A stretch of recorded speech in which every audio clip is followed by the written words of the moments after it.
Welcome to the first in a series of video tutorials for the virtual tabletop bag and mapping. I'm looking at this as developing into sort of a video manual for bag and mapping. So we will keep expanding the number of videos and do our best to update them as things change. This first video I'm looking at as sort of like a quick start or brief overview, so that if you're new to bag and mapping or are curious about it, you can see a number of the core features in use and give you a good starting point.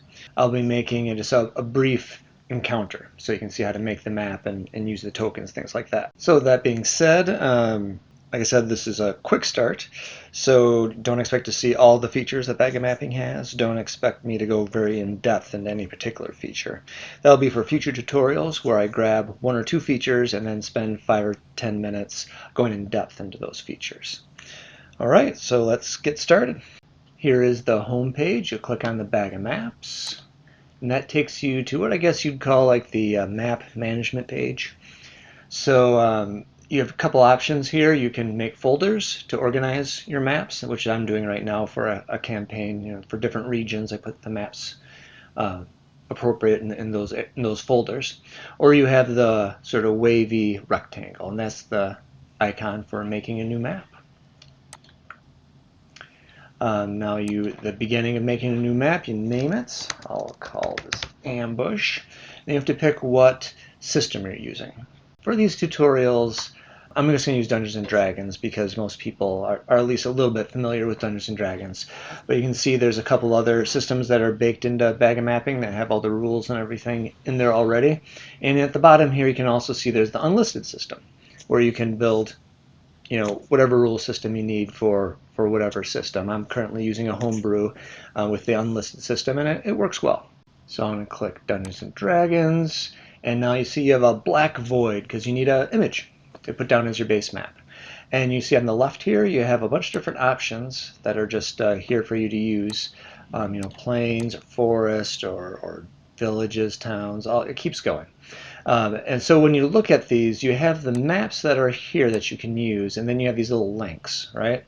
These links will take you to the artists, so the different websites where they might have more free maps. They might have like the different little map packs you can buy, things like that. So you can start to branch out and collect like your own library maps if you like.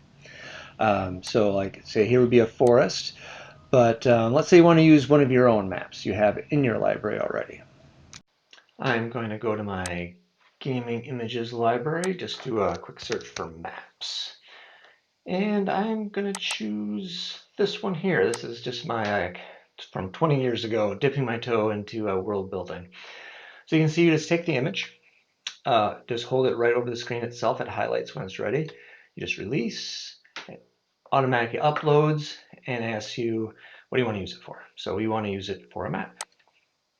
This next question has to do with the artwork on the map itself. Does it have an embedded grid that you need to align to? In this case it doesn't, so we'll just choose map has no grid. Now this reference is for the grid that bag and mapping can put over your map. What size do you want it to be? So in this case I probably will use a grid just as a reference for distance for the players. So let's say this far, that big of a grid would be 20 miles. So I choose that, hit OK, and now I have a map with a nice grid. Let's say you wanted to start up something really quick and you didn't have a particular map. Because, for most encounters, you don't need an exact certain map. You just need a map that has one or two key elements in it. So to help you with that, we have the Google search baked into bag of mapping here. So I'm going to click on that, and let's say I want something with a waterfall. That's the key element for me. So I'm going to just do RPG map, waterfall, and see what pops up. So a bunch of good options here. I'm going to pick this one because it's got that cool island right there. So I right click on it, copy the image link, come back, just paste that right in there, hit setup, and now it pops in. Again, I'm going to do grid just so you can see me line this up. So this map has a grid in the artwork itself.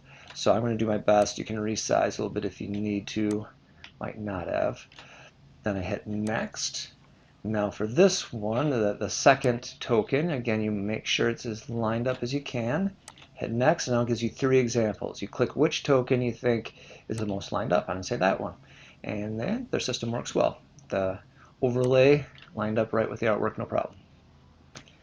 And you see there's some other options you have here. You can do snap to grid or not, show grid or not. Go over that more in depth some other time. For right now, I'm just going to say finished. And now we need some tokens up here. So to add something like a token or an image or whatnot to the map, you just click on this little plus right here. See a bunch of different stuff you can add.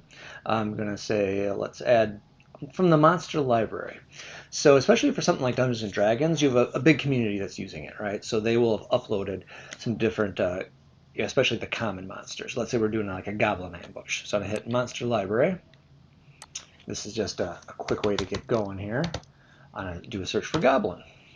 And you see there's a bunch of different goblins that have been made and put up in here. I'm just going to choose a generic goblin.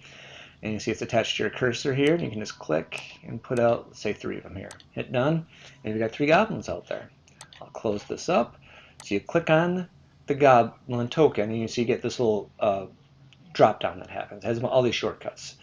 These little links down here, that's your actions, and you can see the character sheet pops up on your left-hand panel here. And if you ever happen to not have this panel, that's because you've clicked on this little icon up here and it's dropped it down. So you click on the icon again and it pops up. But this is one of the ways to make things quicker and easier is you don't see your whole character sheet at once, you just see different little sections. So you have the actions, you have spells, you have your saving throws and skills and whatnot. Any conditions, you can quick add those. Anything you're tracking, so it could be charges in a wand or gold or potions, whatever. And then just notes in general. You can add as many notes as you want. Now the other window you have here is if you go to the right-hand side, you have this little die icon. You click on that, and this is the battle log. So here you'll see, dice that have been rolled, and if you share an image or something like that, it'll pop up there. Well, let's say you want to put in a custom token. So you want to add something to the map, right? So that's the plus again. So you just go new token. Now let's say it's something special. You have like a water goblin, so something unique that no one's in the community is going to have, and you probably don't have an image for it. Because you can you go to the avatar here. Well, actually, first I'll go to the name, because you always need to name your token. So water goblin.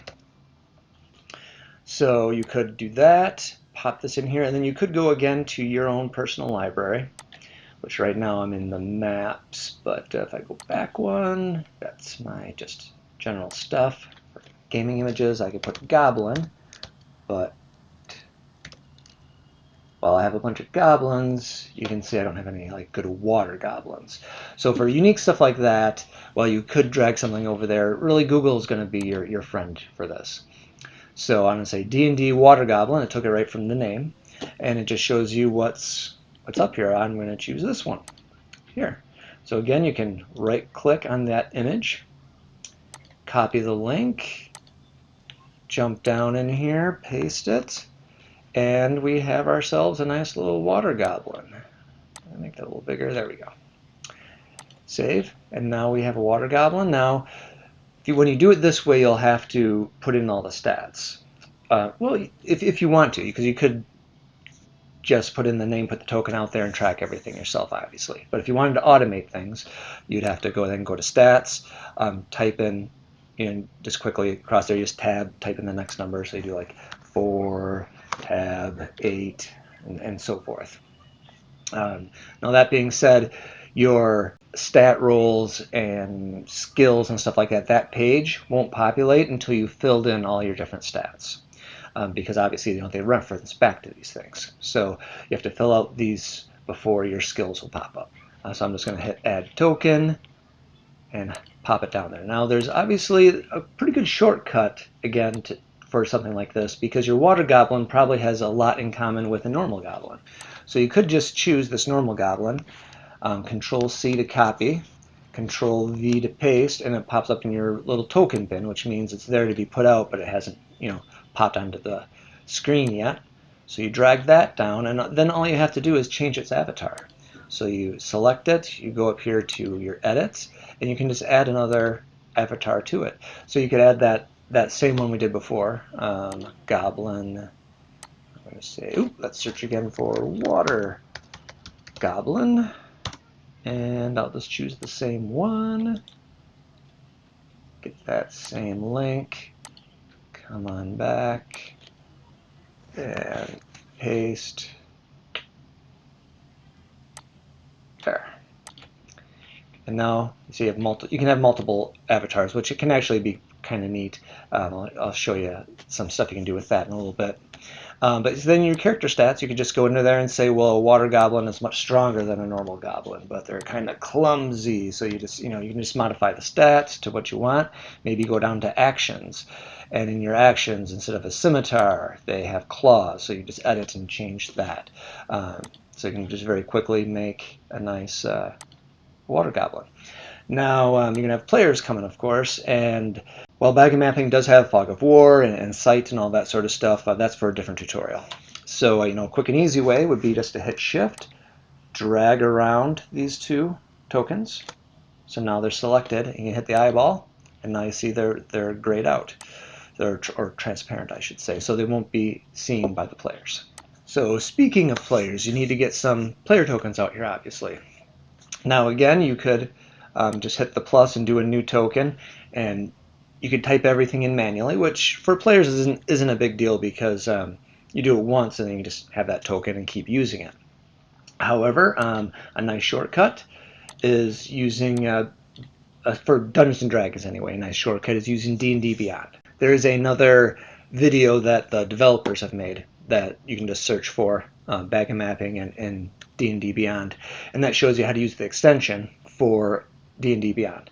And then you can just drag any characters that are yours or that you're a part of a campaign for right into the maps. See, I'll just quick drag out. This guy was always fun. Old drunken wizard I had from a campaign ages ago, and this is a cleric type guy. So I could drag out the two players, and everything is in their characters. You can see their actions, the side of the Staff of Power, the Unarmed Strike, Scorching Ray. You go through the different, like the spells. This guy was a very high level wizard, and you can see by the end there anyway he was. All his different spells are in there, and even notes from D&D Beyond are all in there for you. All right, so time for battle. You just click Roll for Initiative, and the players right here, and you can just quickly add them, or you can have the players do it themselves. But I mean, a quick way is just to click here, and they're just added right in. And then you can do monsters, and you can just click on the ones that you want in your encounter, hit done, and start battle, and bam, everything is all in there. And you can see everyone takes their turn right now. The one whose turn it is, he's highlighted with the little arrow on him. And as you go from turn to turn, you just go right through. You can see over here it's going through to the next round. Round 2. So I'll just show you a couple things. Let's say I wanted to cast a spell. So Balbar is going to take out his Mighty Acid Splash, which against a goblin is kind of mighty, actually. So he's going to toss it over there. It shows you the distance that he's tossing it. Over here you see in the battle log, it's showing you what the save has to be, and what the goblin has to roll. So you can go over here and you click on this square right here, and the goblin rolls. See that he failed. So now you can say roll damage, and it gives you the damage. Now you can see this little fireball popped up next to the goblin, so if you want to apply damage, you can do that automatically, and you can see, yep, he is very dead. Now, if I click on this, that red X just signifies he's sort of out of combat. If for some reason you want to say like he is dead, there's no bringing him back to question him or whatnot, you can put the little skull stamp on him as well. So the other thing to note is when you click on a token, you can manually either heal or damage him right here with this shortcut. The fireball is adding damage, the little healing hands is healing, and you type in whatever number you want him to heal, or just click it again and again. But if you wanted to heal him 20 points, you could type in 20 and go pow, and he's back those 20 points.